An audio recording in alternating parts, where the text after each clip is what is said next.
Et j'ai amené ce soir un sujet dont on va traiter. Il y a certaines personnes qui l'ont étudié avec moi quelques années après les visages. Ils prendront patience un peu. C'était un essai de façon à savoir qui est là, qui participe à ce cours-là. Et ensuite, par la suite, on fera quelque chose qui convient à peu près à tout le monde. D'accord? Vous êtes ici essentiellement les personnes qui se trouvent au Technion. Vous vous trouvez dans un contexte complètement différent de ce que vous avez pu connaître en diaspora. Il n'est pas évident, je suppose que certaines différences sont déjà claires, il y en a d'autres qui le sont moins. Les problèmes sont en tous les cas complètement différents de ce que vous avez pu connaître ailleurs. Il faut savoir les aborder de façon intelligente, de façon à réussir ce passage de la diaspora en Israël, qui est un passage pas du tout trivial, qui n'a jamais eu lieu dans l'histoire humaine. Jamais dans l'histoire humaine, un peuple n'a recouvert sa patrie après 2000 ans d'absence. Ça n'existe pas. C'est la première fois et la dernière fois dans l'histoire humaine qu'un phénomène pareil se passe. Et je pense que chacun doit prendre la juste mesure de ça, parce que sinon, d'abord, il y aura un manque de reconnaissance vis-à-vis de Dieu. Et quelque chose de plus problématique à l'échelle individuelle, c'est que la personne qui ne comprend pas la spécificité, la particularité de cet événement historique, unique dans l'histoire humaine, ne saura pas adapter l'attitude adéquate.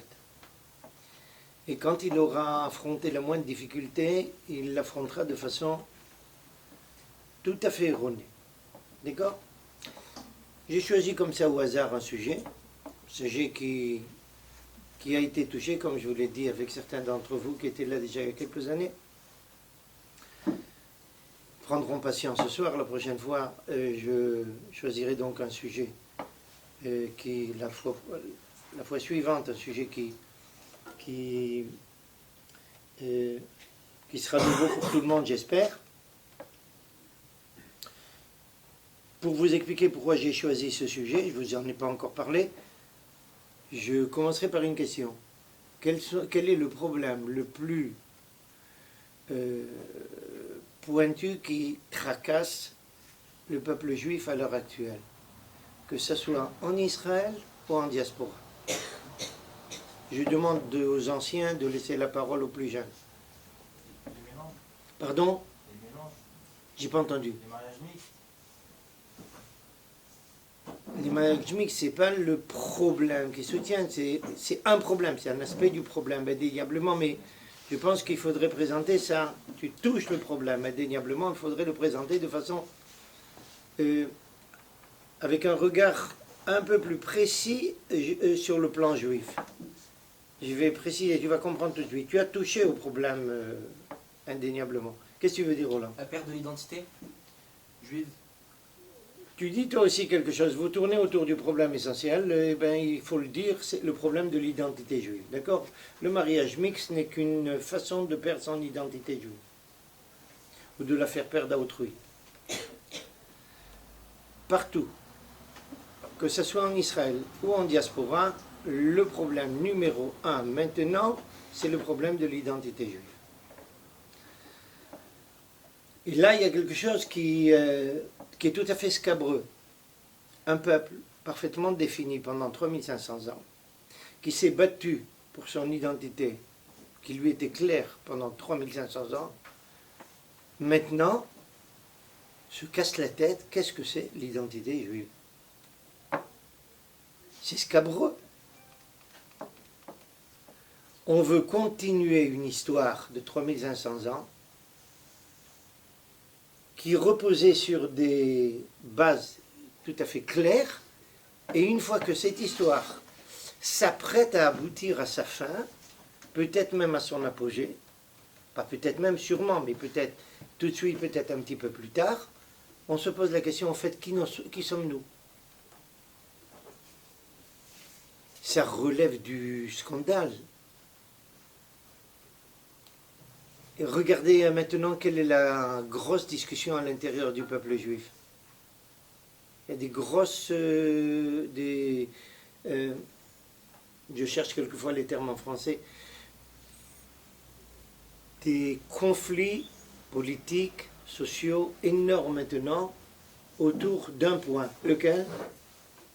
La conversion au judaïsme. La Knesset a ouvert ses portes aujourd'hui, sa nouvelle séance.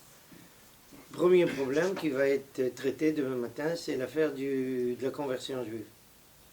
La conversion au judaïsme, plus exactement. D'accord? Mais on veut la redéfinir, cette conversion, etc. Donc, sous toutes les formes, sous tous les angles, le gros problème, c'est quelle est l'identité juive. D'accord? Alors, je vous ai amené pour ça un article que certains ont étudié avec moi, comme je vous l'ai dit, d'autres moins. Passez ça, pas ça.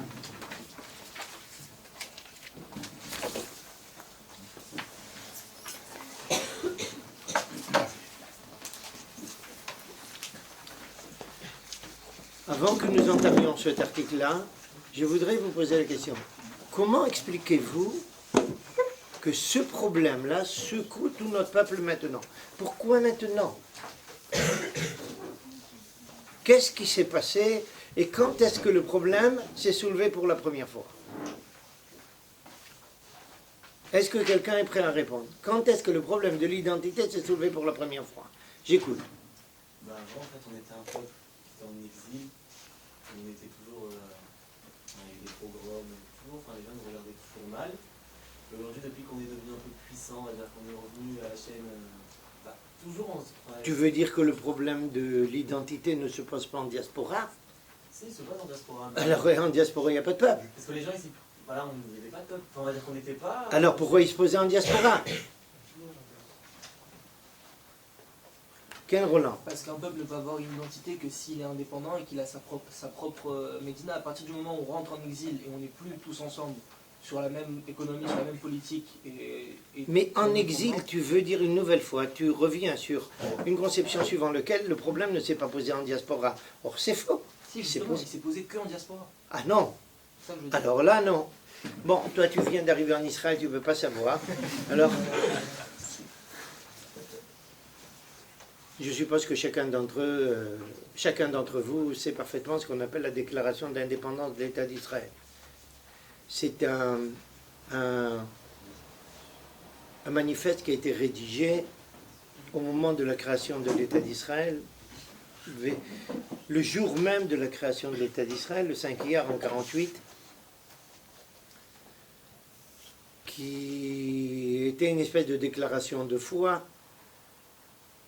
C'est un article qui est considéré comme un article sacro-saint pour tout juif sioniste en Israël, religieux ou laïque.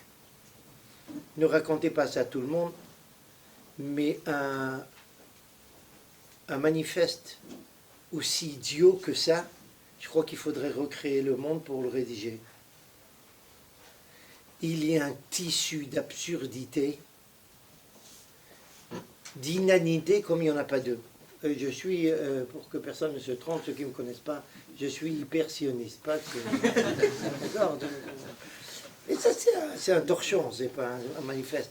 Vous savez pourquoi? Par quoi commence le manifeste en question? Le peuple juif est né en terre d'Israël. Espèce d'ignare, le peuple juif est né en Égypte. Même historiquement. Des âneries pareilles, c'est par ça qu'on commence. C'est là qu'il a forgé tous ces monuments littéraires, etc. Il faut avoir beaucoup d'humour pour avaler ça. Qu'est-ce qu'on a rédigé ici en terre d'Israël? Vous savez qu'est-ce qu'on a rédigé? Deux livres. La Bible et le Talmud de Jérusalem. C'est tout. Tout le reste rédigé en diaspora. Et je en passe et des meilleurs. Dites-moi, qu'est-ce que c'est la France qui a envahi Israël ou quoi?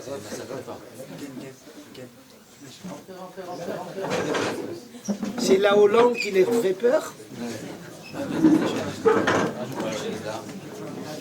le problème qui secoue le plus le peuple juif, aussi bien en Israël qu'en diaspora, à savoir le problème de l'identité juive.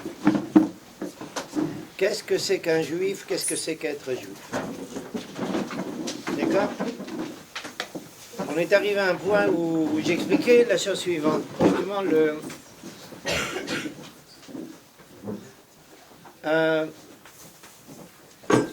un des épisodes les plus cocasses de l'histoire moderne du peuple juif s'est déroulé très peu de temps après la création de l'État d'Israël. L'État d'Israël, sa création a été réalisée par la première commission à la tête de laquelle se tenait Ben Gurion. Et je parlais justement de ce qu'on appelle la déclaration d'indépendance de l'État d'Israël, qui est un texte qui est fondamental aux yeux de toute personne sioniste. Mais qui est un texte qui a été rédigé de façon absolument absurde.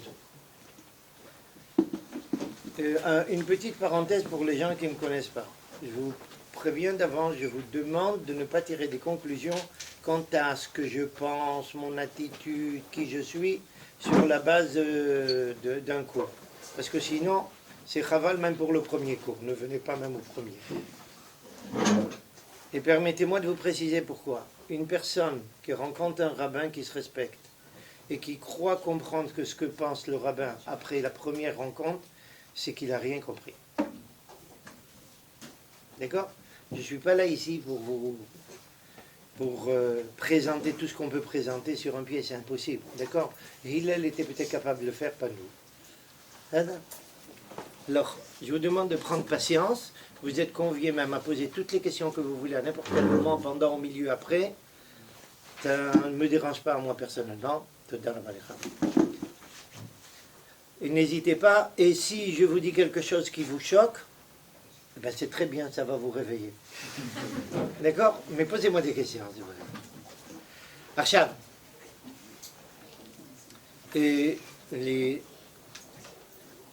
Je disais que le problème le plus absurde qu'on a eu à affronter après la création de l'État d'Israël, c'est qu'à peine un an et demi après la création de l'État...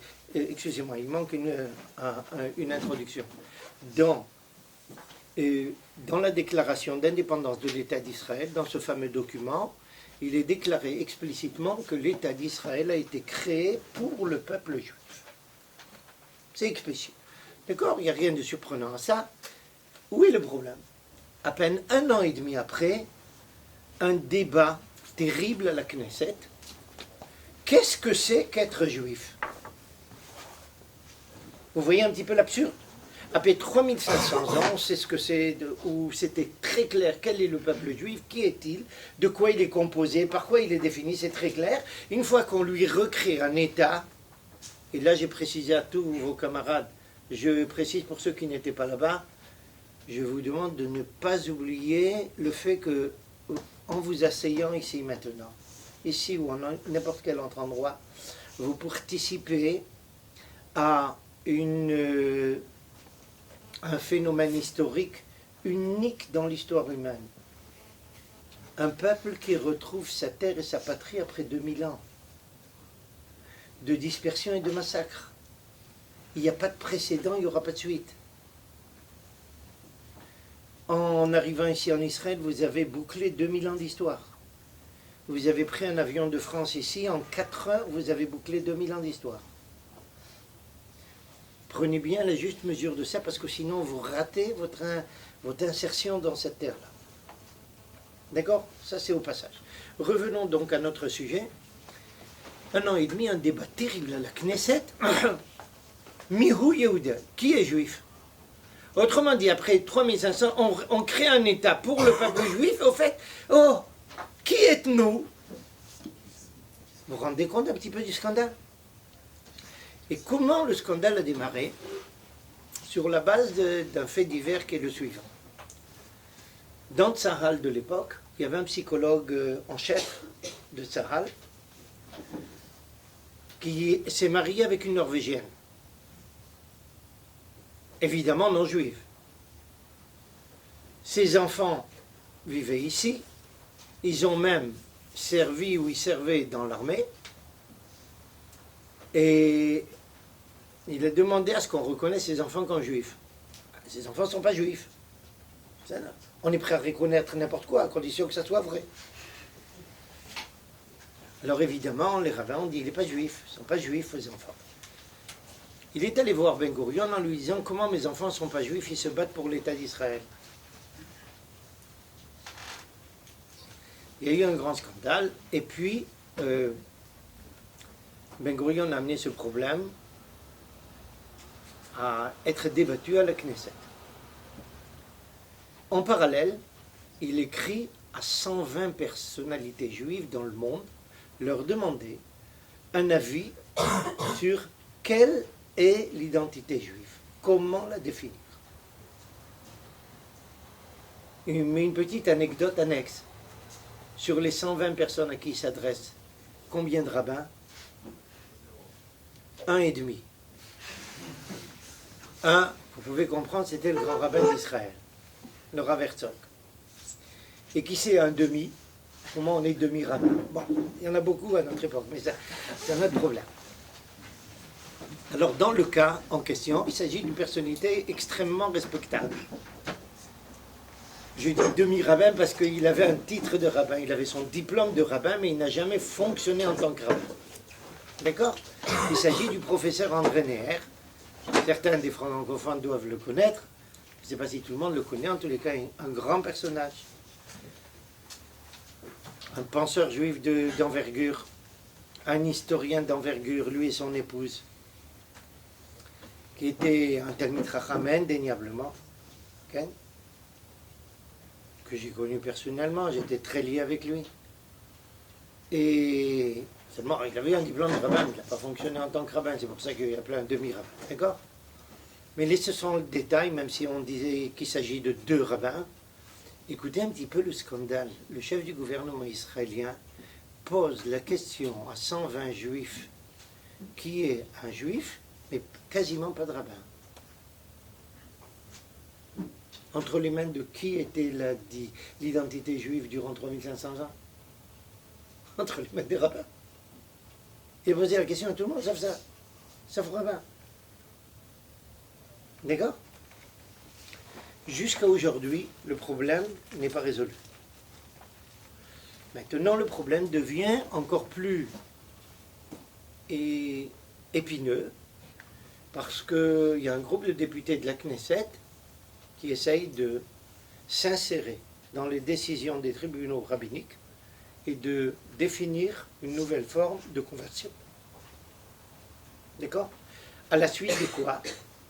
À la suite de la venue de... Comment définir ça? C'est problématique de masse de juifs et de non-juifs de Russie. Regardez ce qu'un juif est capable de faire quand il est tordu. J'entends Karl Marx. En 70 ans, il a effacé toute la dimension juive chez des millions de juifs. C'est 3 générations. C'est pas tellement. Il ne reste rien. Tout a été effacé. Maintenant, ça revient tout doucement. Mais tout le temps que cette masse de notre peuple était en Russie, très très vite, ils ont perdu toute amarre au judaïsme et se sont mariés à des non-juifs. Et puis, on se retrouve avec des dizaines de milliers, sinon peut-être même des centaines de milliers de gens qui rentrent en Israël, mais qui ne sont pas juifs. Et qui sont reconnus comme ayant droit, comment on appelle ça? Droit du retour. Pardon? Droit du retour. Qui ont droit au droit de retour. Pourquoi? À cause de quelque chose qui, à mes yeux, est très scabreux. Qui est la chose suivante. À qui l'État d'Israël confère le droit de retour? Vous le savez ou non? À toute personne qui a un grand-père ou une grand-mère juive. D'où vient cette décision-là? Hitler. Hitler a déclaré que toute personne qui avait un grand-père ou une grand-mère juive sera éliminée en tant que juif. Certaines personnes en terre d'Israël, ont considéré qu'il fallait réagir en renversant ça. D'accord? Alors, se trouvent maintenant en terre d'Israël des centaines de milliers de personnes qui ont droit au droit du retour et qui ne sont pas juifs d'après la halakha juive. Pour résoudre le problème que veulent certaines personnes, ben, tout simplement qu'on fasse une conversion plus facile, un peu light comme ça, et puis on transformera tout le monde par un coup de baguette magique juif, et on a résolu le problème. Vous savez comment on appelle ça? Ben, tout simplement, si un jour une table, elle vous dérange, alors vous déclarez que la table n'existe pas, donc il n'y a plus de problème. Il y a juste un petit problème, c'est que la table, elle est là, elle ne bouge pas. D'accord? Alors, on a besoin maintenant de savoir qu'est-ce qu'a toujours été un juif, qu'est-ce que doit être un juif en fonction de ça. Comment essayer d'apporter une solution quelconque à toute la problématique moderne, que ce soit en diaspora, en terre d'Israël. Je vous ai amené ici un article qui a été rédigé par un philosophe juif très important, un des plus grands philosophes du XXe siècle. En tous les cas, peut-être le plus grand philosophe de la deuxième partie du XXe siècle, c'est un juif français, Lévinas. Ceux qui le connaissent, ceux qui ne le connaissent pas. Qui connaît Lévinas ici, qui ne connaît pas? Entendu parler, je ne vous demande pas de connaître sa philosophie. Mais il y a quand même une grande partie qui ne savent pas qui c'est. Bon, alors une petite introduction, ceux qui savent vont s'armer de patience. Lévinas, Immanuel Lévinas est né en Lituanie, autrement dit dans le centre, dans une région de la Russie qui était le plus grand centre de Torah les 3 derniers siècles. D'accord? En bas âge, 3-4 ans, avec sa famille, il arrive à Paris. Et il fait ses études de façon tout à fait ordinaire et classique en France. Pendant la guerre, il va tomber en captivité chez les Allemands. Il va réchapper de façon quasiment miraculeuse, parce que quand on porte un nom comme Lévinas, même si on est tombé en captivité en tant que soldat français, en général en Allemagne on ne reste pas vivant. Il a réchappé quand même. Mais il a passé un bon moment en prison, 3 ans ou 4 ans. À la fin de la guerre, non pardon, même avant la guerre, il est allé étudier, c'est les 2 plus grands philosophes de la première moitié du XXe siècle. Un, le fameux philosophe juif converti au protestantisme, Edmond Husserl. Et le deuxième, ça c'est aussi surprenant, le fameux philosophe Martin Heidegger, le nazi. Vous voyez le juif qui va étudier philosophie chez un juif qui s'est converti au christianisme et chez un nazi. On peut choisir un peu mieux. Enfin, il s'avère qu'il était assistant chez les 2. C'est avant-guerre, c'est lui qui va introduire leur philosophie en France. Même Sartre, qui ne connaissait pas la philosophie de ces 2 philosophes, va l'apprendre par Lévinas. Après cela, la guerre a lieu, Lévinas revient en France et tout le monde européen est secoué. Il faut que vous sachiez, le judaïsme est complètement effacé, même dans les endroits les plus religieux. Pourquoi? D'abord, les masses ont été massacrées, malheureusement, et même ceux qui sont restés, qui ont réchappé, tellement secoués dans le plus profond de leur âme de ce drame, okay? Tout est effacé. Chaque juif, une grande masse, ne veut même plus entendre parler de judaïsme. Lévinas va avoir la chance de rencontrer une personne assez mystérieuse,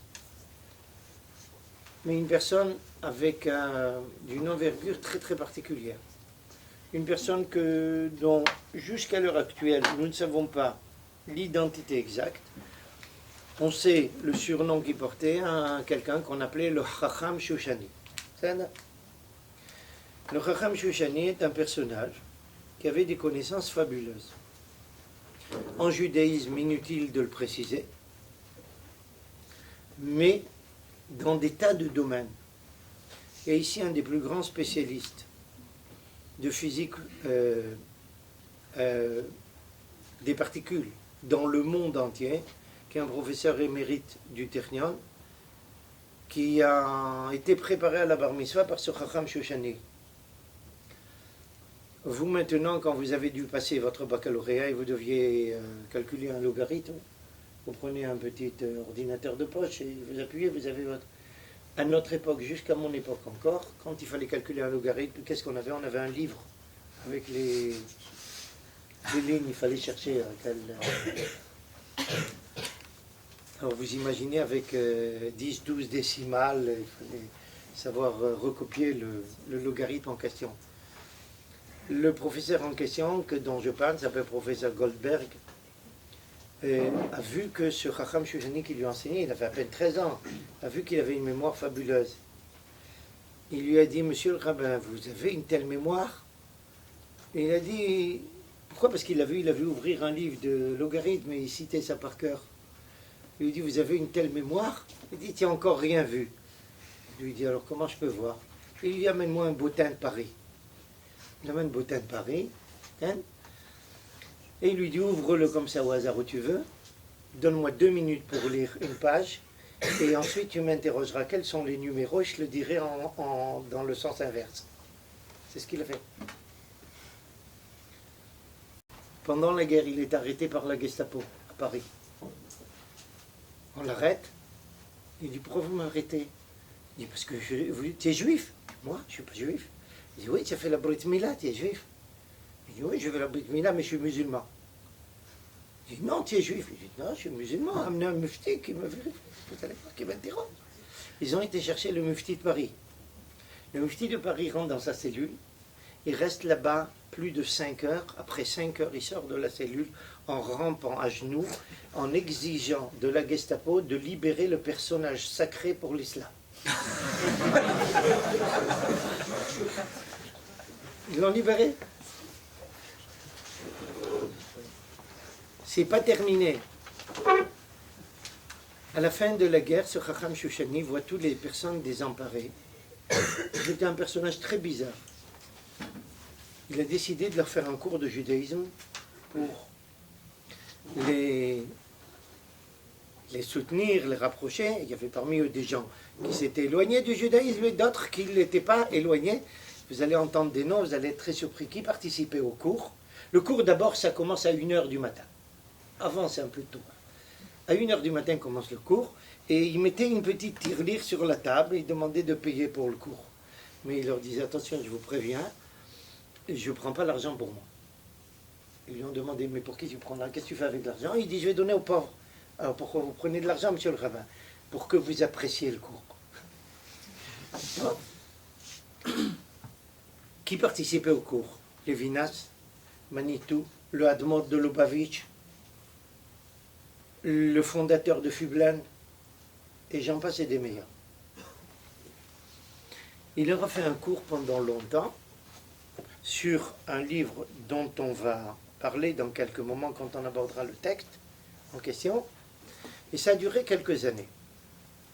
Les gens qui ont été forgés par lui, évidemment, sont tous des grands personnages ou devenus des grands personnages, et un jour, il disparaît. Lévinas, qui était extrêmement attaché à lui, le recherche. Après des mois de recherche, où c'est qu'il le retrouve? À Brasilia, au Brésil. Qu'est-ce qu'il faisait? Maître de conférence en physique nucléaire. Il n'avait pas fait son baccalauréat. Comment il est maître de conférence en physique nucléaire? Eh bien, très simple, d'aller au Brésil, en 3 mois il a fait son baccalauréat, en 3 mois le doctorat, il était maître de conférence. Il a vécu de façon très mystérieuse, et il est décédé un Shabbat à la synagogue de Buenos Aires, je crois, ou de São Paulo, je ne sais pas, peu importe, en tout cas au Brésil, un Shabbat, à Mincha, on l'a trouvé dans sa chaise, il était assis, sans souffle de vie. La seule chose qu'on a trouvée sur lui, un petit papier, dans lequel, si vous voulez savoir qui je suis, téléphonez à tel numéro en Suisse. Bon, on attend la fin du chapitre, on téléphone en Suisse à tel et tel numéro, et demandez monsieur, il y avait écrit demandez monsieur X. Demande au téléphone, il y a quelqu'un qui téléphone, monsieur X est là, non, mais qui êtes-vous? La personne se présente, pourquoi vous voulez lui parler? Tu vois, le principe, ben, il est décédé hier. Donc le blackout est resté sur la personnalité, il a formé des élèves, et il a formé entre autres Lévinas. Mais il a permis à Lévinas quelque chose d'extrêmement important, de combler le fossé entre le monde juif, toute la culture juive et toute la culture philosophique. Regardez maintenant, à partir de cet instant, Lévinas qui était le successeur intellectuel de Husserl et de Heidegger, a mis toutes ses connaissances et ses facultés au service du judaïsme pour essayer de ramener le peuple juif au bercail. D'accord? Il a écrit des articles, il a donné des conférences, etc. Vous avez ici un article rédigé en 63, vous pouvez voir en bas la notation, rédigé en 63, qui s'appelle Pièce d'identité.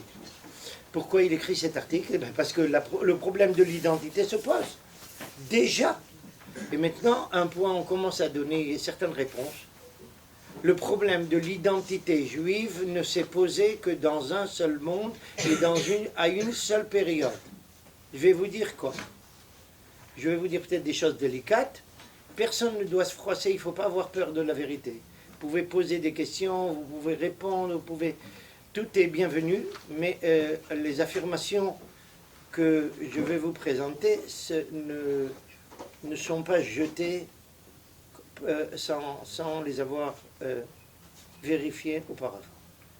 Le problème de l'identité juive ne s'est soulevé que dans le monde occidental. Le monde juif oriental ne sait pas qu'est-ce que c'est que le problème de l'identité juive. Il ne s'est jamais soulevé. Et deuxième point, il ne s'est soulevé qu'après la Deuxième Guerre mondiale.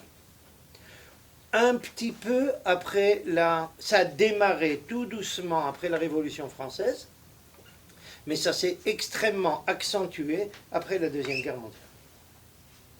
Donc il faut savoir que le problème de l'identité juive est un problème occidental et qui a eu lieu juste qui a démarré tout doucement, comme je vous l'ai dit, les 2 derniers siècles et qui s'est intensifié depuis la Deuxième Guerre mondiale.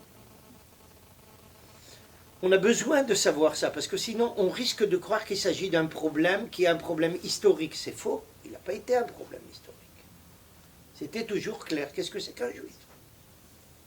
C'est devenu un problème juste à partir d'un certain moment et dans un certain contexte. Et il faudra qu'on analyse ce contexte, c'est la seule façon de savoir comment aborder ce problème et comment y répondre. Regardez comment Lévinas lui-même le présente dans le monde occidental. Et il va nous expliquer que c'est un problème occidental. S'interroger sur l'identité juive, c'est déjà l'avoir perdu. Indéniablement vrai. Dites-moi, est-ce qu'un d'entre nous ici se pose la question, est-ce qu'il a un homme au sens être humain? Un de nous se pose cette question-là? Personne. Mais le problème de l'identité juive, c'était toujours comme ça. On a demandé à quelqu'un qui est juif, oui ou non. C'était clair qu'il est juif. Vous lui auriez posé la question, qu'est-ce que c'est qu'être juif? Peut-être on aurait entendu certaines absurdités ou certaines choses qui reposent sur pas grand-chose, peu importe. Mais en tous les cas, pour lui, être juif, c'est clair. C'est pas un problème. Il n'y a pas de question qui se pose. Alors Lévinas dit, regardez, le fait de s'interroger même sur l'identité juive, c'est déjà qu'on l'a perdu, partiellement. C'est déjà l'avoir perdu. Mais c'est encore s'y tenir, sans quoi on éviterait l'interrogatoire. Si on se pose ici la question, ça signifie qu'on tient à cette identité. D'accord? Il y a donc 2 aspects. On a perdu quelque chose, mais on y tient. Entre ce déjà et ce encore se dessine la limite, tendue comme une corde raide sur laquelle s'aventure et se risque le judaïsme des juifs occidentaux. Vous voyez, il est clair pour lui, c'est clair, c'est un problème du monde occidental. Je vais vous expliquer après pourquoi. Parce que c'est seulement quand on va comprendre que c'est un problème de la culture occidentale, le fait de se poser la question, qu'on pourra résoudre le problème. Je ne vous dis pas que la solution que vous allez entendre, que ce soit de Lévinas, de moi ou une combinaison, vous sera facile à avaler en tant que francophone. Je ne vous garantis pas ça. On verra ça par la suite. D'accord?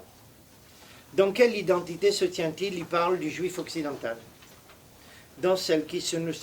pardon, pas le juif occidental, le juif. Dans quelle identité se tient-elle? Dans celle qui ne se réfère qu'à elle-même, ignore les attributs. Et il explique. On n'est pas juif parce qu'on est ceci ou cela. Est-ce qu'un juif, quand il se déclare juif, il s'explique je suis juif à cause de X, Y, Z? Non, il dit je suis juif, point final. Il ne dit pas je suis juif parce que. Je suis juif, ça démarre et ça s'arrête avec cela. Et ça, c'est très important de prendre conscience de ça. Pourquoi? Regardez la suite. Les idées, quelles que soient-elles, les caractères, les choses s'identifient quand ils se distinguent d'autres idées, d'autres caractères, d'autres choses. On veut présenter une idée, on explique que cette conception est différente de telle et telle autre, et sa spécificité est telle et telle spécificité. Donc, une différenciation est établie entre une idée et une autre, un comportement et une autre, etc. Les personnes s'identifient sans produire leurs indices. Prenez une personne, quel est ton prénom à toi? Pardon? Réhouven. Quand tu dis, quand on te demande qui es-tu, tu dis Réhouven. Tu vas commencer à dire je suis Réhouven parce que j'ai 1m82, je ne sais pas, ou 77, peu importe, et j'ai tel poids et telle largeur. Ça ne va pas, non? Je suis Réhouven, point final.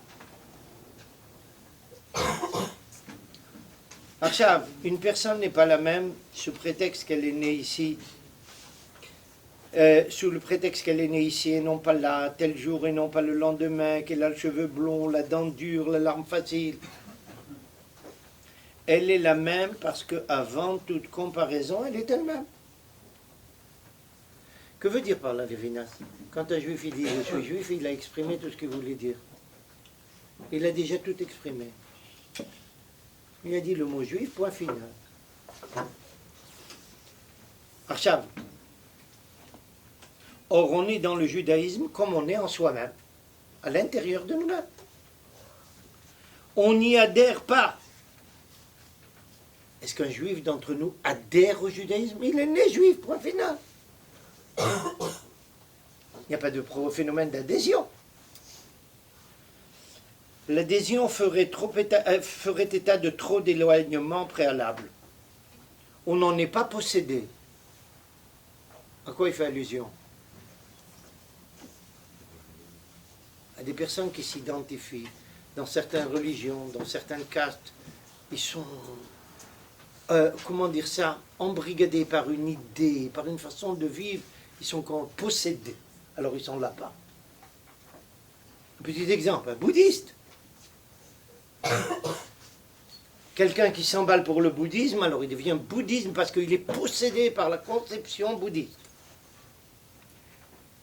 Lévinas dit, on n'est pas possédé par une conception quelconque. Dites-moi sur tous les juifs qui existent à l'heure actuelle, et qui se déclarent juifs, et qui tiennent à leur judaïsme, combien d'entre eux savent ce que c'est le judaïsme? Il n'y a pas 10%.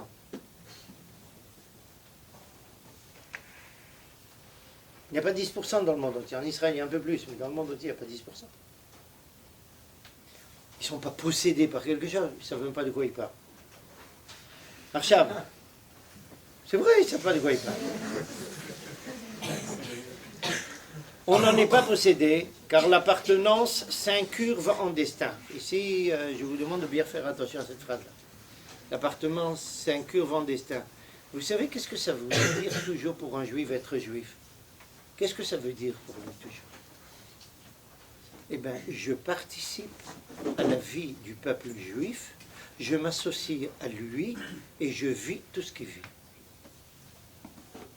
J'accepte tout son destin.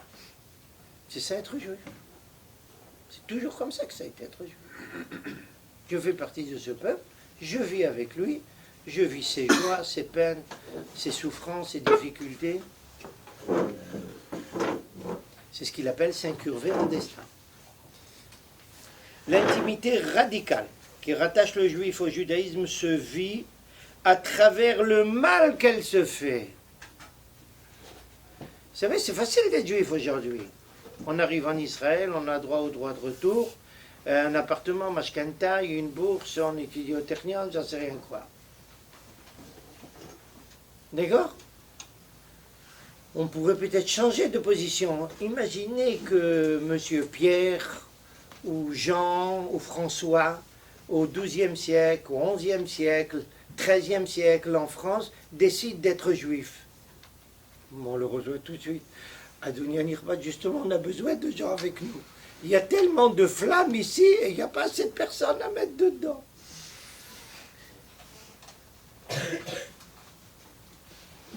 C'était ça, participer au judaïsme. Vous comprenez pourquoi il dit ici, avec le mal au travers du mal qui se fait.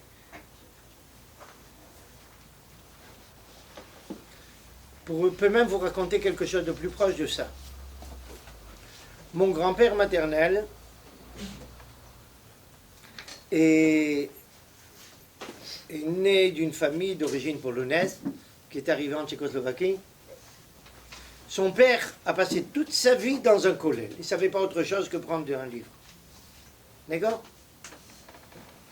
Et lui, pour des tas de raisons, lui a fait des problèmes, etc. Il s'est éloigné du judaïsme. Il est devenu avocat, avocat important, conseiller du président du conseil tchécoslovaque. Quand Hitler envahit la Tchécoslovaquie, le chef du gouvernement s'enfuit avec tout le gouvernement à Londres et il invite mon grand-père à partir avec lui. Mon grand-père était un juif, était complètement assimilé. Il donnait tzedaka aux juifs, à la communauté, à tout ce que vous voulez, mais sur le plan du comportement, il est passé à côté. Il est monté dans l'avion, il rentre, il s'aperçoit qu'il y a tout le gouvernement là-bas, mais tout le monde est goïm, il est le seul juif. Il lui a dit, qu'est-ce que ça veut dire ça? Il y a tous les goïms, ils s'enfuient, je suis moi le seul juif qui s'enfuit et tous mes frères restent là? Non, il est descendu.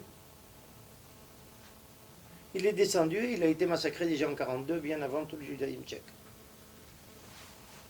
D'accord? Vous voyez, donc même le juif assimilé accepte ça. Je participe de la vie de mon peuple, dans le bien et dans le plus problématique. Ça a toujours été ça l'attitude du juif. C'est pas détaché de son peuple. C'est ce que dit Lévinas quand il dit le juif, cette intimité radicale qui rattache le juif au judaïsme se vit à travers le mal qu'elle se fait, comme un bonheur quotidiennement confessé. Le juif était content d'assumer cette responsabilité qui n'était pas du tout triviale durant la quasi-totalité de l'histoire. Ou si l'on veut, comme une élection. Et là, la flèche empoisonnée. Et c'est ça l'élection du peuple juif. Le peuple juif, c'est un peuple qui est élu. Vous voulez savoir pourquoi il est élu à cause de ça? Accepte le destin du peuple juif dans tous les cas de figure. Il ne vous dit pas que si on vend le milki trop cher à Tel Aviv, je vais à Berlin. J'espère que vous suivez. Pas les gens qui vont à Berlin, vous suivez l'idée.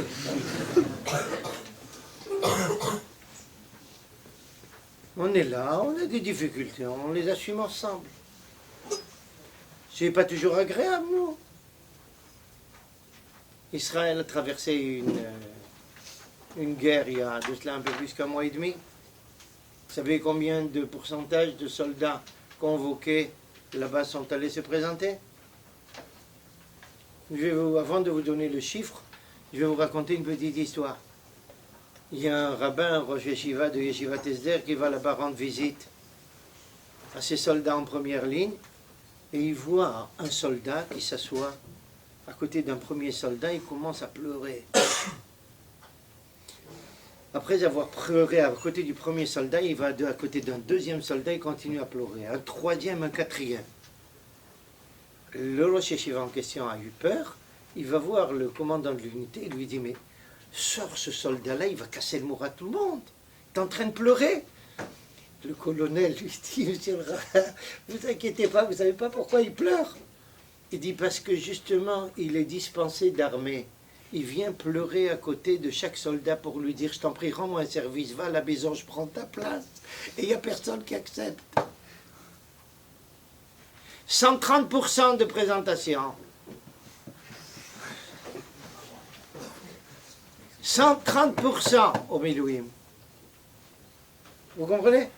Qu'est-ce que ça signifie? Je lui dis, mon peuple est en danger. Tous mes frères sont en danger. Manque éperdument de droite, de gauche, faradi, ashkenazi, laïque, religieux, tout ce que vous voulez. Maintenant, on va défendre notre peuple. C'est tout, c'est clair.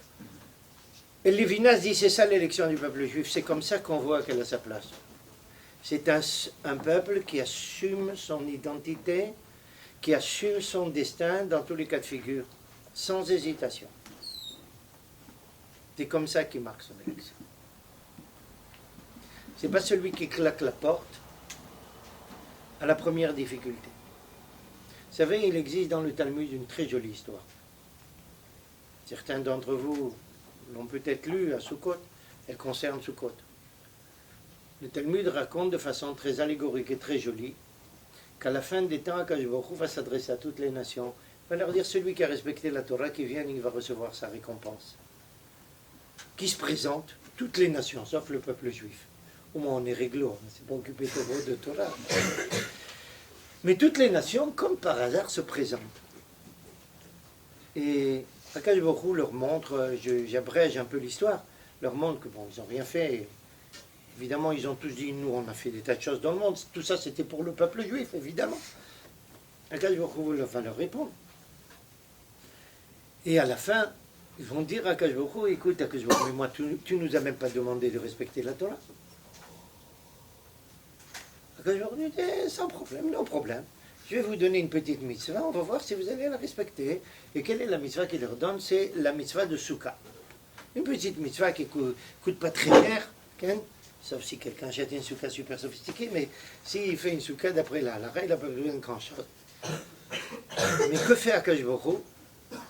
Il fait que le soleil soit, je ne cherche plus le terme en français, comment dire ça, tape dur. Et quand le soleil tape dur sous la souka, ce n'est pas toujours très simple. Et que font les nations quand le soleil tape dur?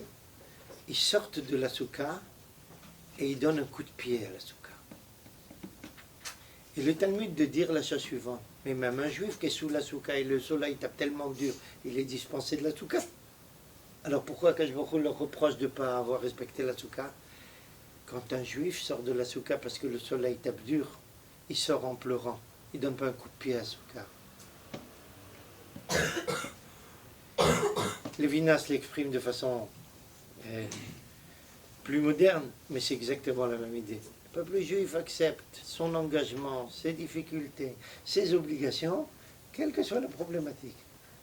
C'est ça qui justifie son élection. Et là, évidemment, nous abordons un problème qui est toujours épineux pour les juifs qui viennent de France. Juste dites à un juif de France que le peuple juif est différent des nations et que le peuple juif a été choisi, alors là, ça lui grille tous les fusines, comment on appelle ça en français? D'accord? Je ne sais pas pourquoi, vous allez peut-être m'aider à comprendre pourquoi. Enfin, je fais un constat.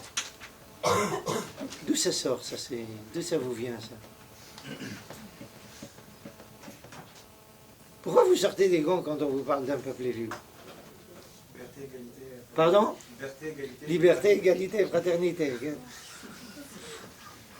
Il y a juste un petit problème, c'est ceux qui ont rédigé ces lois de la CIE du droit des citoyens et de l'homme en 1791. C'était une commission qui a été nommée par l'Assemblée nationale. Il y avait 5 personnes dans la commission, il y avait 3 juifs sur 5.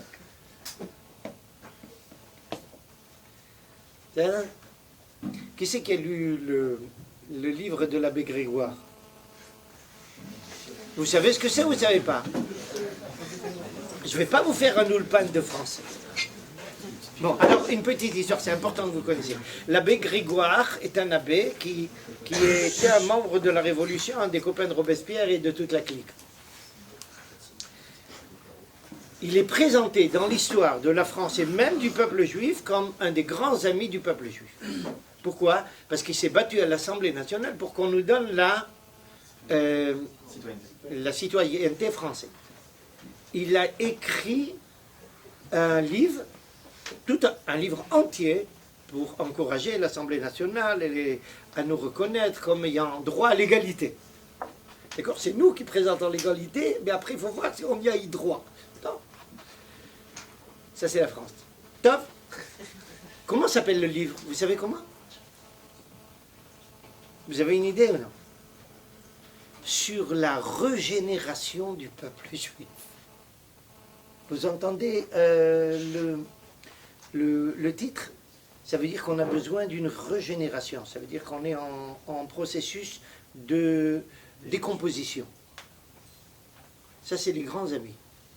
Et quand vous lisez le livre, il a été réédité à nouveau après près de 2 siècles par, comment il s'appelle ce juif qui était... c'est Fabius. Fabius, il était chef du conseil, président du gouvernement une fois, hein? Ou ministre, peu importe. Et Fabius, il l'a réédité. Dès qu'il l'a réédité, je l'ai racheté. Moi, je connaissais depuis le temps où je faisais mon catéchisme dans les lycées français. Alors, j'avais entendu parler de l'abbé Grégoire, mais je n'avais jamais lu le livre. Alors, dès que le livre est paru, j'ai dit, bon, il faut que j'achète, je lise le livre. Je vous assure que j'ai été effrayé. Vous savez ce qu'on appelle Der Stürmer? Der Stürmer, c'est le journal de Hitler. Le journal le plus virulemment antisémite de l'histoire humaine. Je vous assure que ce qui a été écrit dans Der Stürmer, c'est des compliments à côté de ce qui est écrit dans le livre du l'abbé Grégoire. La seule différence est que dans Der Stürmer, Hitler présente ça comme nos défauts, donc il faut nous éliminer. Mais l'abbé Grégoire dit, ben, ils sont comme ça, il faut les taquer notamment, les changer, les rectifier. Mais au niveau des déclarations quant à nous, à notre identité, notre comportement, notre façon de vivre, c'est pire que dans Der Stürmer. Alors expliquez-moi comment un ami du peuple juif, il peut faire ça. Qu'est-ce qui l'amène à faire ça? Vous avez une idée ou pas? Pas de proposition, nous m'attendons. L'Église. Pardon? L'Église, la chrétienté. Quoi l'Église? La vision du judaïsme. Mais il voulait nous donner la citoyenneté française. Un moyen de nous rendre encore plus assimilés. Alors écoutez, je pense que le plus intelligent, c'est qu'on lise la réponse de Lévinas lui-même. Il la donne. Vous allez la voir. Pas quant à ce fait divers dont je parlais maintenant, mais il la donne au niveau du principe. Regardez. On est juif, on ne le devient pas. Cette demi-vérité, il dit demi-vérité parce qu'on sait qu'il y a un phénomène de conversion possible. D'accord? Et à ça, je vais parler dans un moment. Cette demi-vérité atteste une intimité ultime. Elle n'énonce, Dieu merci, aucun racisme. Lévinas dit on n'est pas raciste. Pourquoi on n'est pas raciste? On accepte des conversions. Si on était raciste, on n'accepterait pas les conversions. D'accord? Alors, on accepte des conversions, donc il n'y a pas de racisme ici. Car bel et bien, on devient juif, mais on le devient comme si jamais il n'y eut conversion. Qu'est-ce que ça veut dire? Un vrai converti, c'est un personnage qui est convaincu qu'il est né juif. Et que par erreur, il est né goy. Il faut qu'il se sente avec une âme juive de naissance. Sinon, ce n'est pas une conversion. Alors, regardez la phrase polie, mais hyper violente pour celui qui la comprend. Adhère-t-on à l'humain? Un humain, il n'adhère pas à l'humain. Certains juifs ont une façon de dire juif quand on s'attendrait au mot homme. Comme s'ils prenaient le judaïsme pour sujet et l'humanité pour prédicat. C'est l'inverse.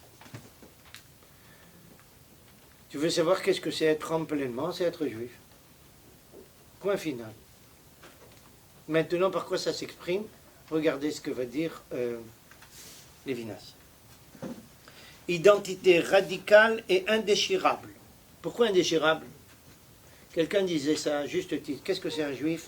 Un personnage qui a été enrôlé il y a 3500 ans au pied du mont Sinaï et qui n'a jamais reçu de droit à liberté. Liberté au sens de liberté de son engagement militaire. D'accord? Là, tu es enrôlé il y a 3500 ans et on ne sort pas. C'est ça être juif. C'est ce qu'il appelle identité radicale indéchirable. On ne peut pas cesser d'être juif. Un juif ne peut pas cesser d'être juif, jamais. Il mechalel Shabbat, il ne mange pas kasher, et j'en sais rien quoi, il reste juif. Ça ne veut pas dire qu'on va se glorifier du comportement, mais juif, il reste juif. En tant que Français, vous connaissez peut-être la plaisanterie qu'on racontait il y a encore quelques années à Paris. Quand le grand rabbin de Paris, c'était le grand rabbin Message, qui c'était l'archevêque de Paris, Monsieur Lustiger, un juif. Alors on plaisantait, on disait qu'il y avait deux grands rabbins, un Sfaradi, un Ashkenaz. D'accord? Mais à l'époque, c'était une plaisanterie qui est devenue une demi-plaisanterie. Quand M. Lustiger est mort, il a laissé un testament. Et vous savez ce qu'il a demandé dans son testament? Qu'on lise le Kaddish. Pas en latin, en araméen.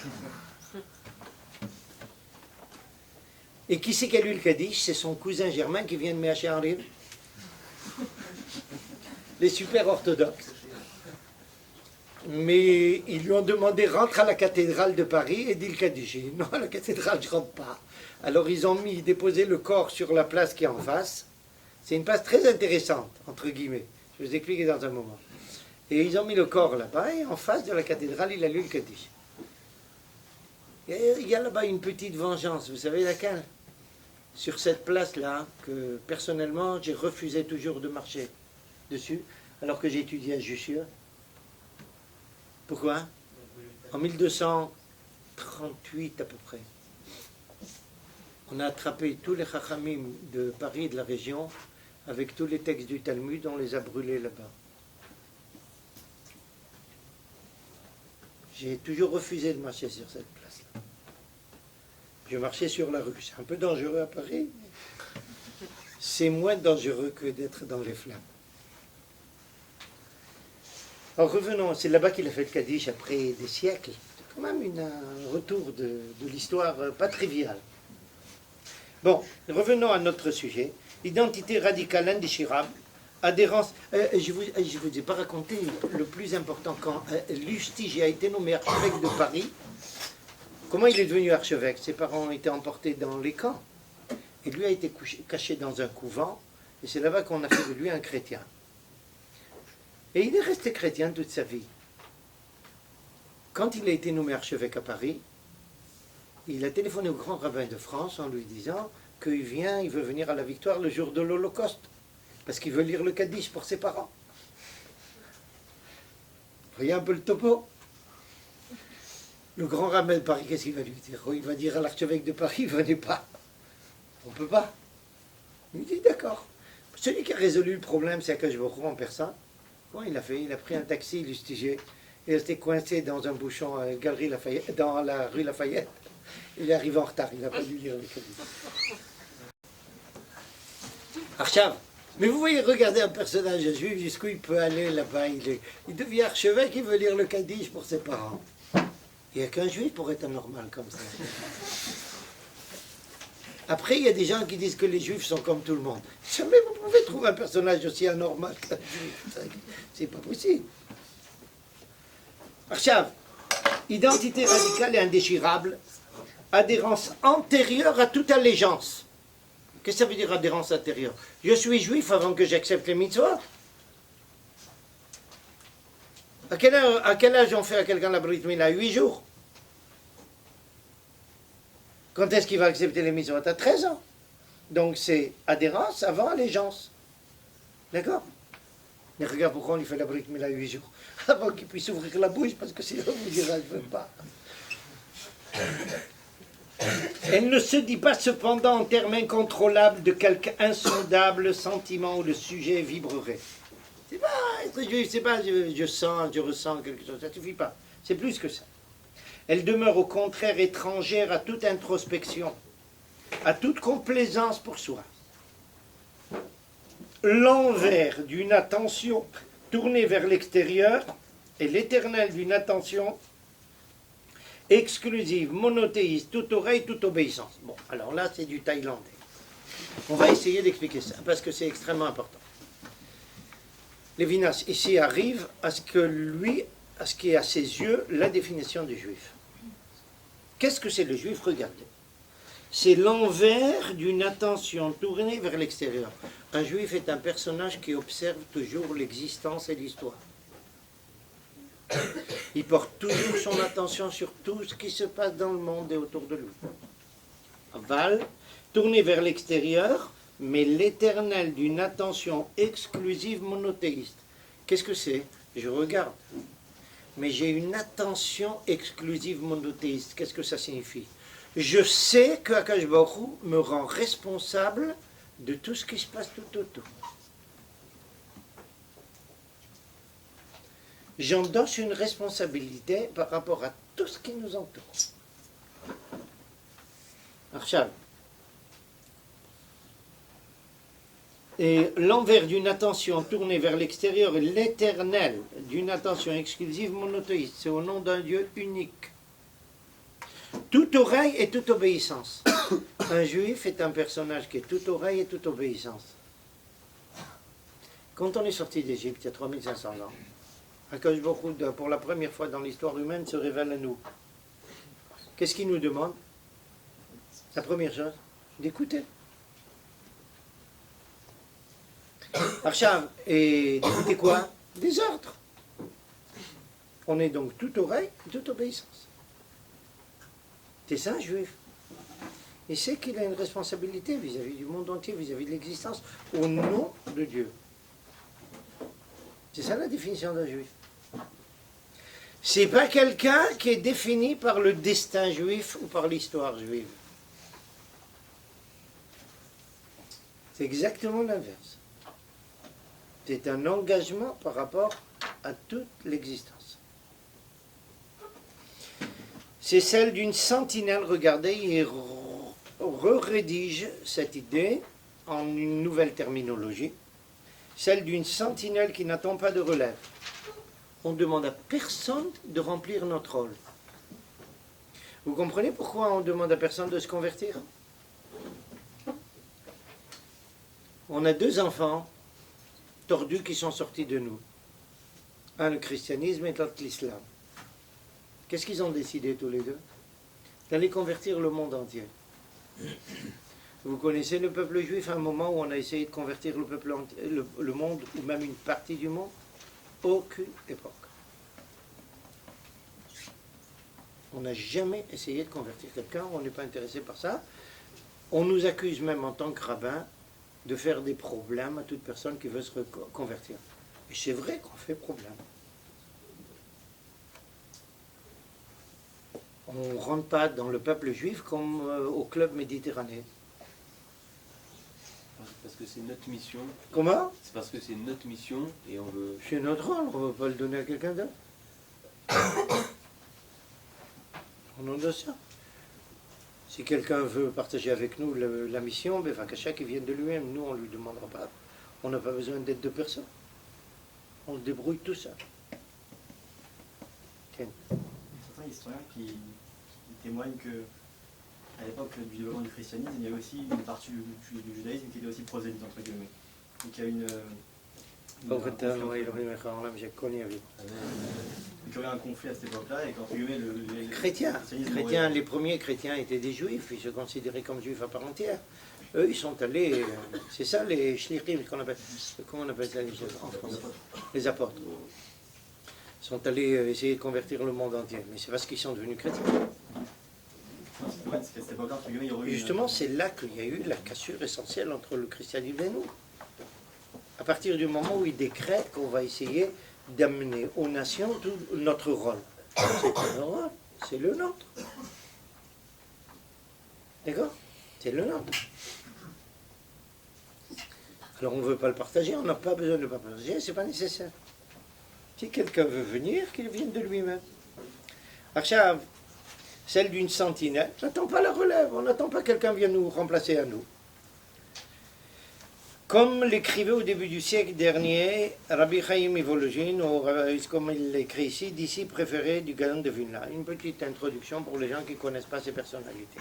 Je vous avais dit que la Lituanie était le centre le plus important du judaïsme les trois derniers siècles, mettons au moins les deux siècles et demi au moins. Et à la tête des grandes écoles se tenait un très grand chacham qui s'appelle le Gaon de Vilna. C'est ça? Un personnage remarquable par ses connaissances, par sa façon d'analyser, etc. C'est pas le moment. Le Gaon de Vilna a provoqué une véritable révolution dans l'étude de la Torah dans toute l'Europe.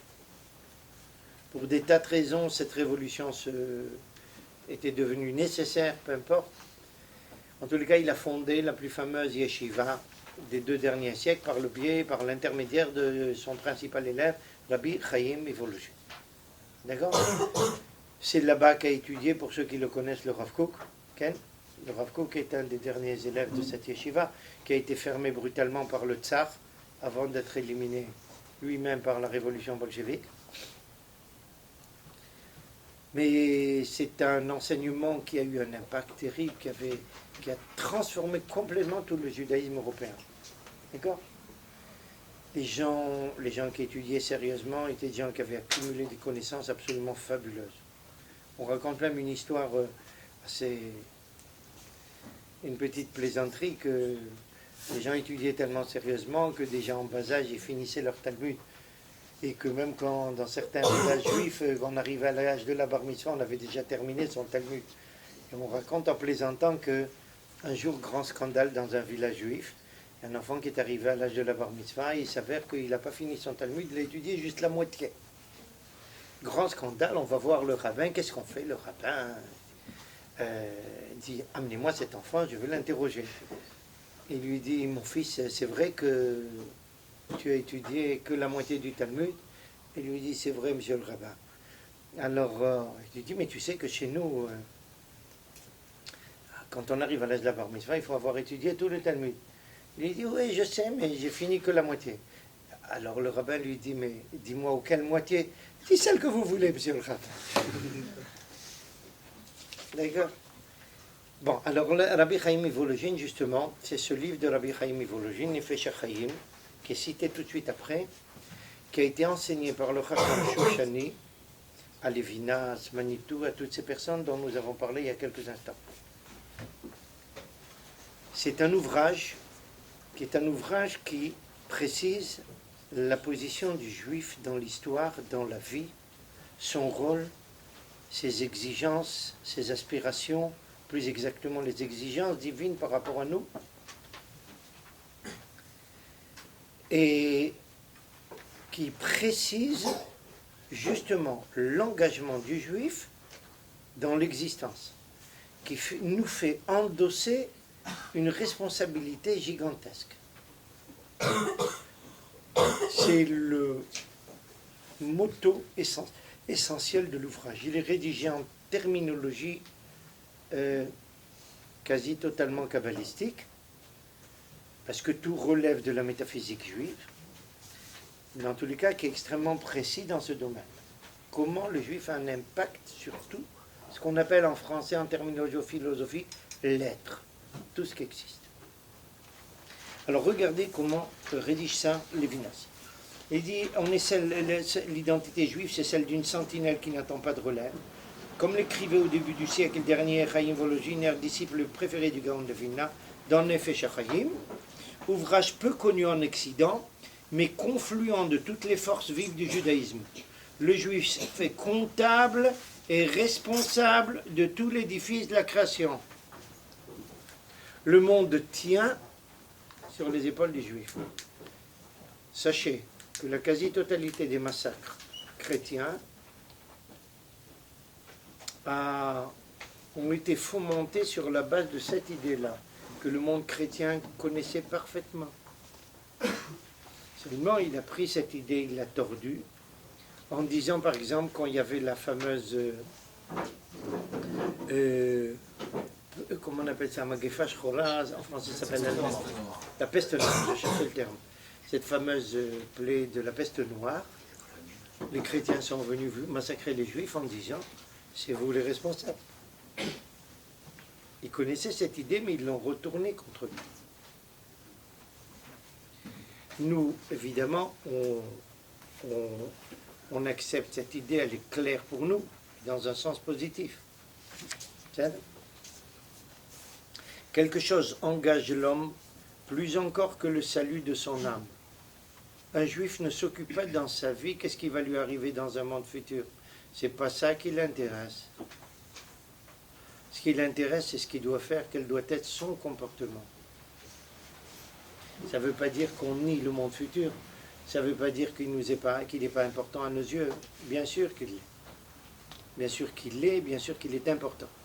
Mais nous n'agissons pas pour cela. Contre qui a tiré ici Lévinas une flèche empoisonnée? Contre le christianisme, qui parle à chacun de ses adhérents en terminologie, tu feras ceci et cela, tu auras droit au monde futur. Lévinas lui dit non, ce n'est pas notre façon de voir les choses. Nous regardons les choses complètement différemment. L'acte et la parole, la pensée du juif ont le redoutable privilège de détruire ou de restaurer des mondes. C'est ce que déclare Rabbi Chaim Ivologin dans ce fameux ouvrage Nefesh HaChaim. L'identité juive n'est donc pas une douce présence de soi à soi, mais la patience et la fatigue, l'engourdissement d'une responsabilité. Être juif, c'est accepter d'endosser une responsabilité. Alors c'est pas que le positif, c'est aussi le négatif. Pardon? Si on a la responsabilité, c'est pas que le positif, c'est aussi le négatif. C'est toujours positif, une responsabilité. Elle peut nous coûter cher, mais elle est toujours positive. Non, mais les conséquences de cette responsabilité peuvent être positives ou négatives. Indéniablement. Et pour bien vous faire comprendre les choses, un jour vous allez vous marier, vous allez avoir des enfants. Vous endossez la responsabilité des enfants. Vous allez l'endosser comme toute mère, comme tout parent. Vous êtes d'accord? Pour le bien et pour le chas v'shalom plus problématique. C'est ça la vie. Une responsabilité, c'est un engagement bilatéral. Bifacial, ce serait plus exact de le dire. D'accord? Avec le bon et problématique. Notre rôle, justement, est de minimiser au possible tout ce qui peut être négatif. Marshall. Une nucrède qui supporte l'univers. Ceux qui connaissent la Torah en hébreu comprennent tout de suite où Lévinas a pris cette phrase. Am kesheron ref. À la nucrède.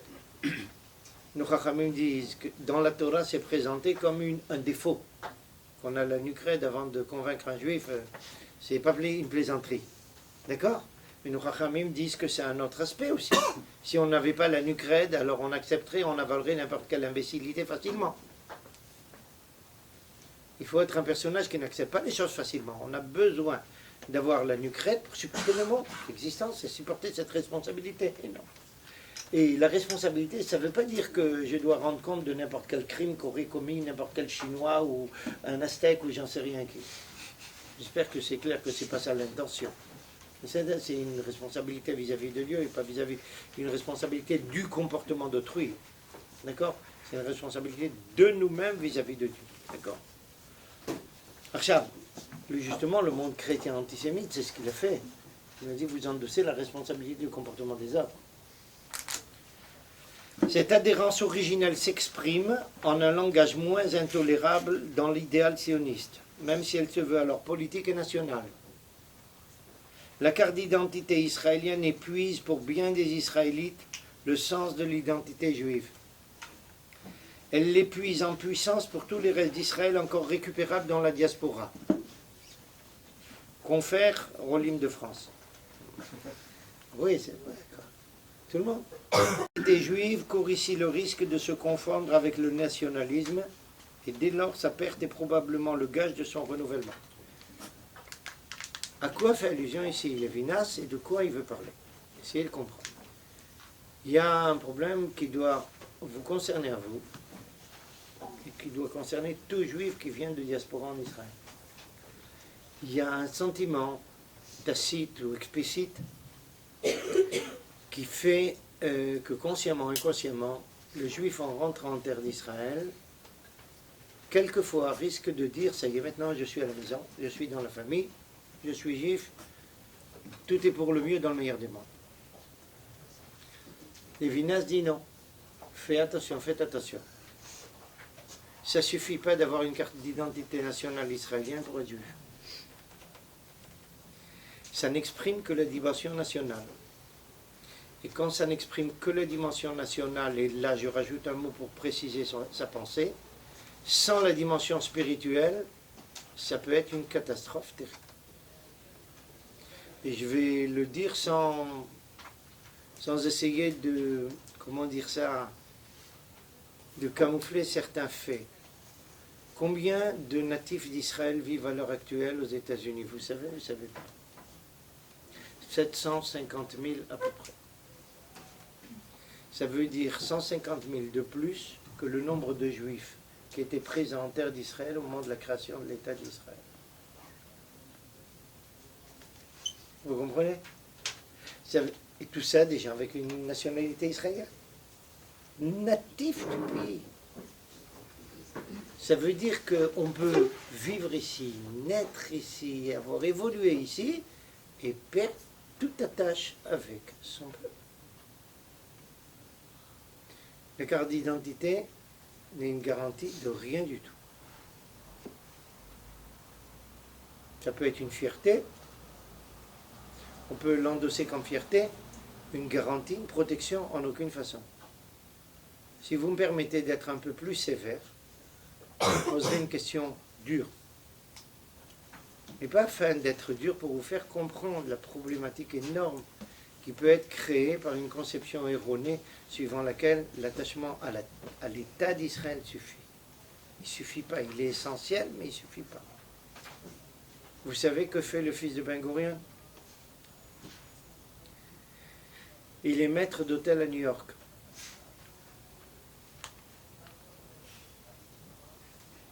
C'est ça l'aboutissement? Il est peut-être en pension maintenant parce qu'il doit être assez âgé. C'est ça l'aboutissement? Son père s'est battu pour la création d'un État, pour éliminer une diaspora, pour amener un baume à ce fléau qu'a été la diaspora. Regardez où ça se retrouve. Et ne croyez pas que Ben Gurion est le seul à avoir des enfants là-bas. C'est la même chose pour Golda Meir et j'en passe et des meilleurs. Ça veut dire que le fait d'être présent en Israël, de vivre en Israël, de participer à la vie d'Israël est loin d'être suffisant. Il est nécessaire, pas suffisant. Il faut absolument une dimension spirituelle. Sans ça, on peut partir à la dérive sans aucun problème.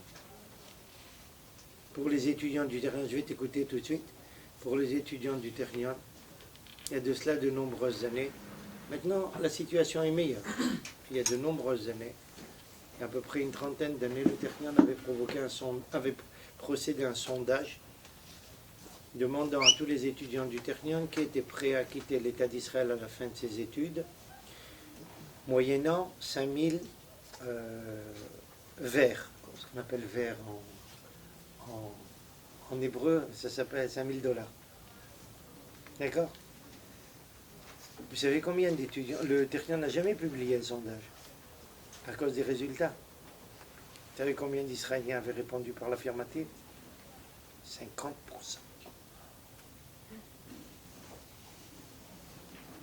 Maintenant c'est mieux, la situation est meilleure. Mais elle est encore sérieuse. Vous voyez, donc il peut y avoir une problématique terrible. Il faut faire attention de ne pas tomber dans un panneau. Je t'écoute maintenant. Est-ce que dans la situation qu'on vit aujourd'hui, du coup, avec ce nouveau fait, ce nouveau judaïsme, Parle un petit peu plus fort parce que j'ai pas entendu tout ce que tu as dit. dans la situation que vous décrivez aujourd'hui, de la situation du juif en Israël, est-ce qu'il ne faudrait pas une sorte de nouvelle lecture, un nouveau judaïsme qui éviterait ce fait-là? Parce que c'est comme si on a vécu un judaïsme qui nous a permis de vivre pendant 2000 ans en Galilée. Aujourd'hui, comme vous l'avez dit, on a pris un avion et on a fait 2000 ans d'histoire. Est-ce que le judaïsme qu'on a connu, il est compatible avec l'endroit où on vit aujourd'hui? Tout dépend. D'abord, puisque tu soulèves ce problème important, ce que tu dis, on peut répondre à ta question, on peut y répondre par l'affirmative, on peut y répondre différemment. Tout dépend comment on aborde ta question. Et je m'explique. S'il s'agit de dire ce judaïsme que nous avons connu est caduc, maintenant il faut le changer, alors il s'agit d'une réforme et ça on ne peut pas accepter évidemment. Mais si tu parles d'un remodelage, c'est comme ça qu'il faut dire en français, de ce judaïsme en fonction de l'existence de l'État d'Israël, c'est clair que c'est nécessaire. Et j'irai même plus loin que ça. Si un d'entre vous espère vivre son judaïsme en Israël comme il a vécu en France, je suis désolé de le décevoir. Ça sera impossible. Qu'il le veuille ou non, même s'il se bat pour ça, il ne réussira pas. Pourquoi? Parce que le contexte israélien ne permettra pas ça. Je vais donner un petit exemple qui vous concerne à vous en tant qu'étudiant au Ternion, par exemple. C'est-à-dire,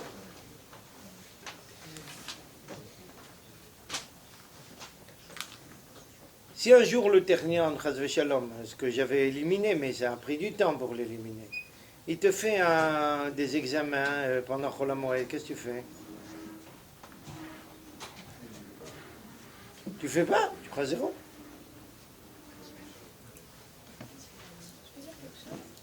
Oui, je vais vous écouter une seconde. Juste qu'on termine un point quand même. Qu'est-ce que tu fais?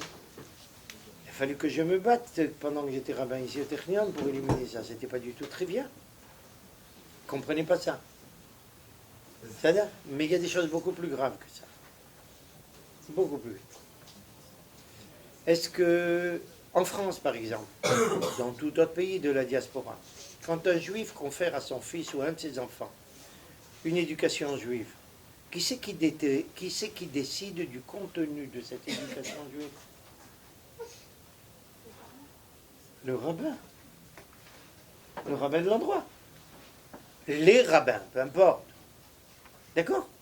L'éducation laïque, il la reçoit dans un institut laïque, une école laïque, ou peu importe. Ou si c'est une école juive, peu importe. Mais l'enseignement juif est entre les mains de rabbins. Ici, quelqu'un va envoyer ses enfants, même dans une école religieuse. Qui c'est qui décide de l'enseignement religieux? Le ministre de l'Éducation.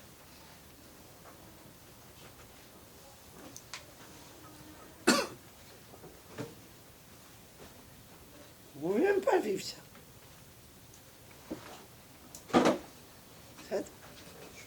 Et je vous ai donné les exemples les plus simples au monde. Quand tu vas arriver à l'armée, et que tu te retrouves par malchance avec un officier pas très sympathisant du monde religieux. Tu vas lui demander, laisse-moi telle ou telle liberté pour ma prière, pour d'autres choses. Il y a des choses qui sont des obligations, il ne peut pas y échapper, peu importe. Mais il y a des moments où tu auras envie de quelque chose. S'il n'est pas sympathisant, il te fait des problèmes. Qu'est-ce que tu fais? C'est le même problème qu'en France. Pardon? C'est le même problème qu'en France. Je veux dire, si on veut- J'ai pas entendu ce que tu as dit.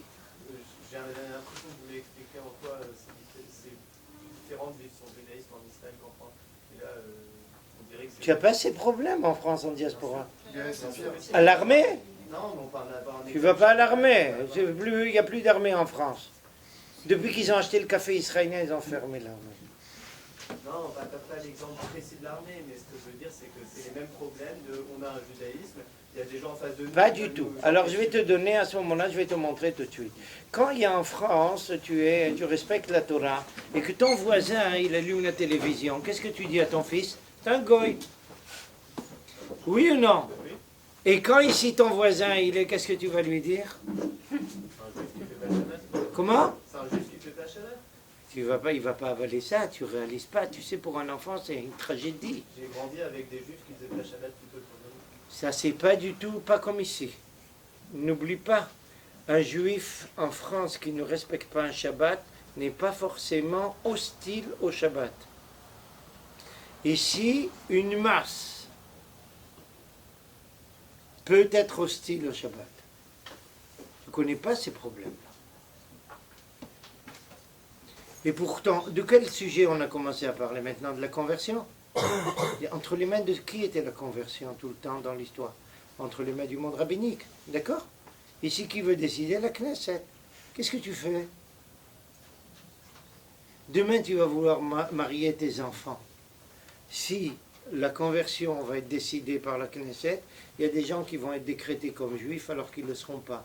Qu'est-ce que tu vas devoir faire pour marier tes enfants à des juifs?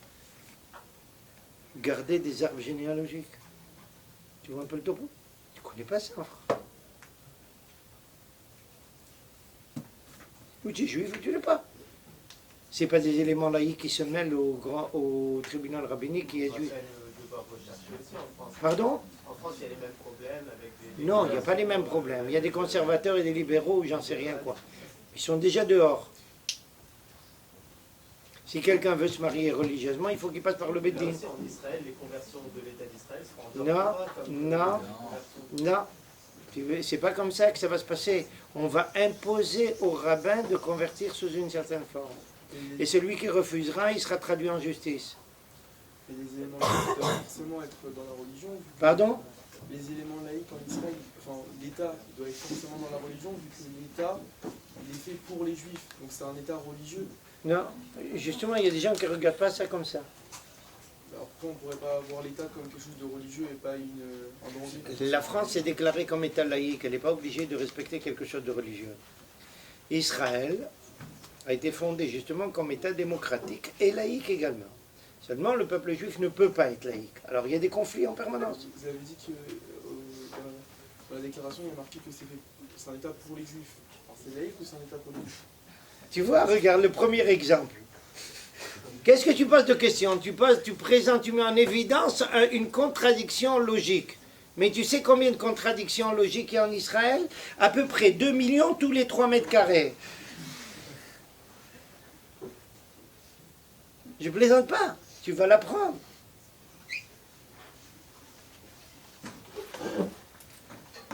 Archav, on dit ça que ça a été créé pour le peuple juif, mais qu'il y a quelqu'un d'autre qui déclare à ta place autre chose. Tu veux que tu comprennes? Je vais essayer de te donner un petit exemple personnel. Pendant la première guerre du Liban, j'étais engagé en plein milieu du Shabbat. Le colonel vient me voir et me demande de faire quelque chose qui exige de faire Chilul Shabbat. C'est en pleine guerre. Il lui dit, je fais pas. Il me dit, comment tu fais pas? Je lui dis, c'est Shabbat. Il me dit, alors, je lui dis, il y a les lois de l'armée, tu ne peux pas imposer à un soldat de passer outre au Shabbat. Il me dit, c'est vrai, mais ces lois-là ne sont pas, comment dire ça, valides en état de guerre. C'est vrai, c'est normal. Et je lui dis, dis-moi, comment tu as envoyé un GMC avec 15 personnes à la piscine il y a quelques minutes? Tu connais beaucoup de gens qui vont à la piscine en pleine guerre. D'accord? Qu'est-ce qu'il a fait le colonel? Demi-tour, au revoir. Mais c'est parce qu'il a eu droit il a dû affronter une tête dure comme moi. Tu compris? Mais regarde quel problème tu dois affronter. Plus tard, j'étais en Milouim, dans une base secrète de fusée. J'étais toujours infirmier de première ligne. D'accord?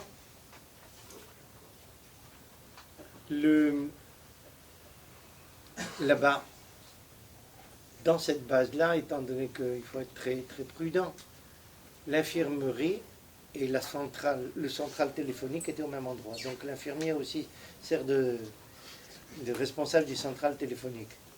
C'est ça? Shabbat, on te téléphone. Qu'est-ce que tu fais? ne pas prendre le téléphone, c'est peut-être un avion ennemi qui arrive maintenant. Tu dois mettre toute la base sur un pied de guerre. Et entre le moment où on avait, c'était une base qui est liée à la Syrie, entre le moment où un avion décolle sur l'aérodrome de Damas et il est déjà au-dessus de nos têtes, c'est moins de 3 minutes. Tu as compris? Moins de 3 minutes. Il faut qu'en moins de 3 minutes, tout soit prêt pour réagir. D'accord? Tu reçois un coup de fil. Qu'est-ce que tu fais? Peut-être c'est un soldat qui téléphone à sa copine. Ah, on est à l'armée en Israël. 2 téléphones, c'est pour des raisons pareilles, hein, pour des raisons de sécurité. C'est comme ça que ça va. C'est le peuple juif, tu as compris? Qu'est-ce que tu fais? Ben, je t'explique, mais il faut mener un combat. Il y a des solutions. Il faut savoir qu'il y a un combat. Ce ne sont pas des problèmes que vous affrontez en diaspora, vous ne connaissez pas ça. Je suis allé chez le commandant la veille de Shabbat, je lui ai dit, écoute-moi, moi je suis un personnage religieux, tout ce qui relève de sécurité, évidemment, je le ferai Shabbat. Il n'y a pas de discussion possible. Ce qui n'est pas sécurité, je ne prends pas. Alors préviens tout le monde qu'on passe que juste des téléphones qui relèvent de sécurité, sinon je ne veux pas. C'est. Quand il a vu qu'il y a une tête dure, il a dit, ben, c'est non problème. Il y a un deuxième standard, je les ferai passer par le deuxième. Il faut cacher. C'est. Mais ne crois pas que le problème était résolu par ça. Le premier téléphone que je reçois, c'est évidemment un soldat pour sa copine. Alors je lui dis, c'est pour des raisons de sécurité, il pique sa crise. J'ai été cloché le téléphone. Le téléphone ressonne 2 secondes après. C'est pas difficile d'imaginer que c'est le même personnage qui pique sa crise et que c'est le même personnage. Mais je ne peux pas prendre la responsabilité. C'est peut-être une alerte. Je ne peux pas prendre le risque. Je relève, c'est le même personnage. Après, la 3e fois, il a compris. Mais on vit une vie tue. Il y a des choses qu'on refuse d'accepter, qui ne font pas partie de notre monde. Et il y a d'autres juifs qui le veulent. Comment tu dois ici te battre avec des juifs, ce que tu ne veux pas, parce que tu ne veux pas de conflit avec les juifs. Ce sont des choses qu'on ignore au Galout. Un juif qui ne respecte pas le Shabbat, il ne t'empêche pas de le respecter. Ici, il peut t'empêcher. Comme ça, une question provocative. Vous pouvez m'expliquer pourquoi entre 70 et 80% de juifs français qui sont venus s'engager directement dans l'armée ont perdu leur calot?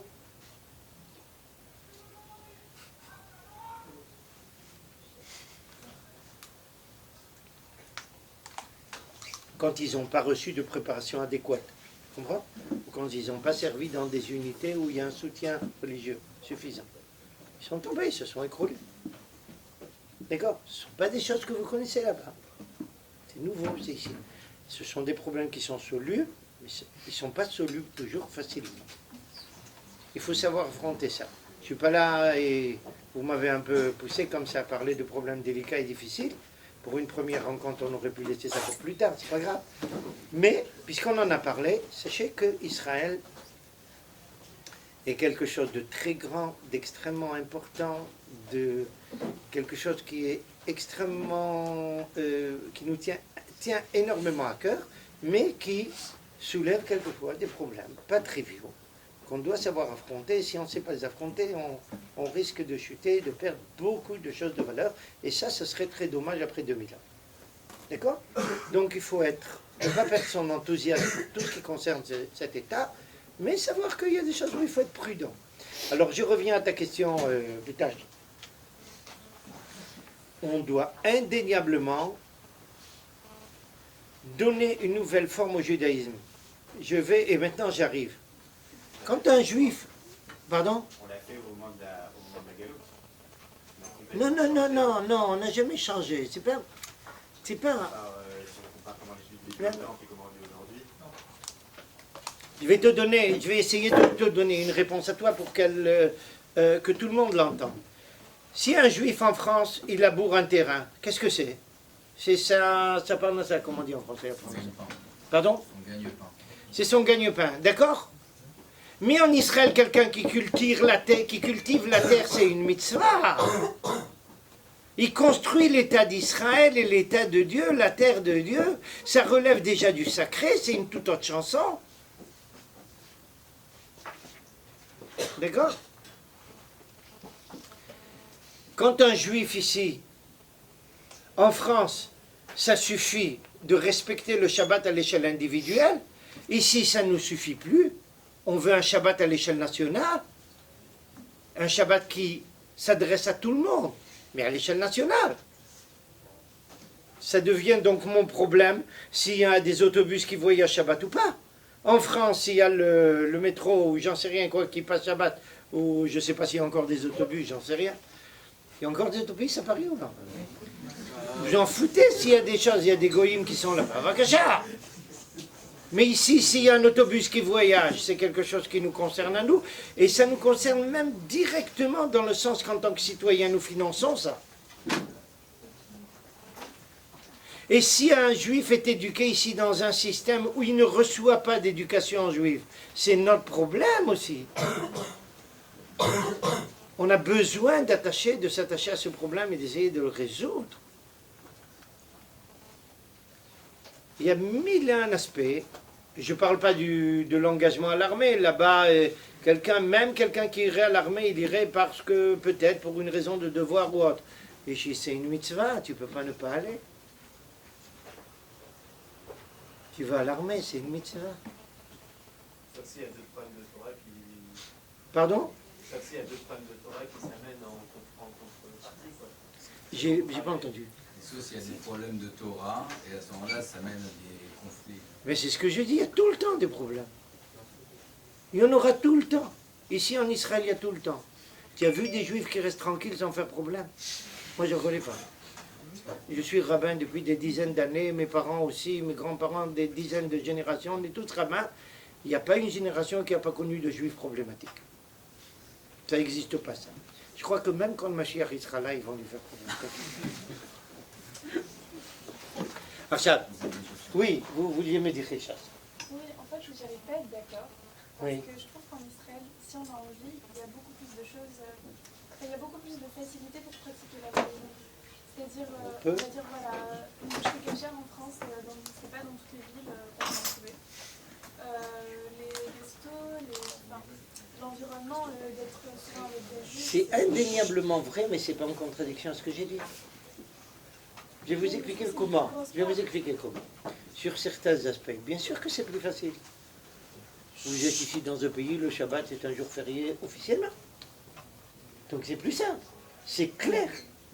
Mais il y a des domaines où il y a interférence. Et dans les domaines où il y a interférence, il peut y avoir explosion. Regardez un petit exemple élémentaire. Quelqu'un va à l'armée en période de Miloui.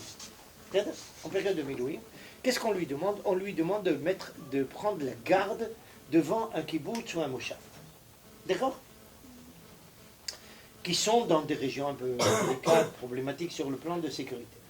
D'accord? Toute localité pareille est entourée d'une barrière et puis il y a un barrage électrique automatique à l'entrée. D'accord? Si vous voulez rentrer. Vous prenez la garde. Il y a quelqu'un qui veut se promener, il sort, il rentre. Qui c'est qui doit ouvrir la porte? C'est un cas spécifique, là. Mais on le vit en permanence. Vous oubliez qu'on vit ça en permanence. Il y a des périodes militaires toute l'année. Sachez que nous sommes en état de guerre permanente. D'accord, si Dieu veut, un jour il y aura la paix, mais... Quand il y aura la paix, Bezat Hashem, nos arrière-petits-enfants se rencontreront, ils discuteront. Pour l'instant, on n'est pas là. D'accord?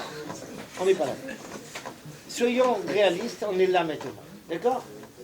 Je vous dis ça en tant que quelqu'un qui est à la tête d'une yeshiva TSD, je ne sais pas si vous savez ce que c'est, où tout le monde va à la guerre, va à l'armée. 90% du corps enseignant chez nous était en première ligne. Des enseignants, des rabbins en première ligne. D'accord?